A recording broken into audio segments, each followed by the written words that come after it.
Hey you! Let's make a craft together. Today I'm going to show you how to make beaded bow keychains. This is a cute and beginner-friendly craft that you can complete in, about 30 minutes. Let's get started. I've got details and links for each of the supplies you'll need on my site, so head there to see exactly what to get. Start by cutting an 18-inch piece of jewelry wire. Slide your keychain clasp onto the wire.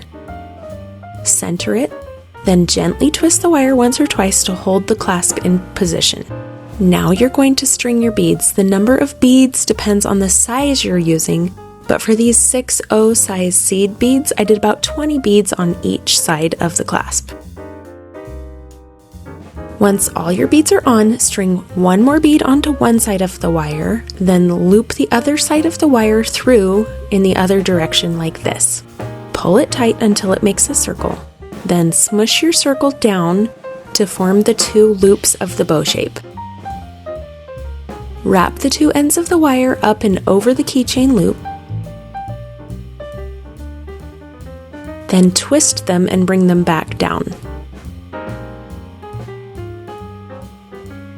Next, we need to make the bow tails. I'm only doing one side at a time. If you put beads on both wires, the beads will fall off one wire while you're working on the other. String beads onto one wire. I think I did about 14 here, and then I added a contrasting bead on the end just for fun. Then it's time to finish off the wire ends. Loop the wire around a pair of jewelry pliers, then wrap the wire around the base of the loop twice. Keep everything tight but not too tight. You don't want to break the wire, it will snap if it's bent too aggressively.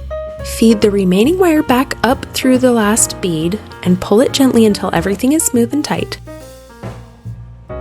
Snip off the extra wire as close to the bead as possible, then tuck the tip of the wire inside the bead so no sharp edges are exposed. Then repeat all those steps for the second tail wire. And ta-da! That is how you make a beaded bow keychain. So stinking cute. There are a ton of variations you can try with this craft. Try doing a pattern of different colored beads. Add special accent beads on the ends or in the center position of the loops. Use different shapes and sizes and patterns of beads, and the possibilities are seriously endless. It's the perfect girls' night project to make with friends, and the bows just turn out so darn cute. I hope you'll give this project a try. Happy crafting!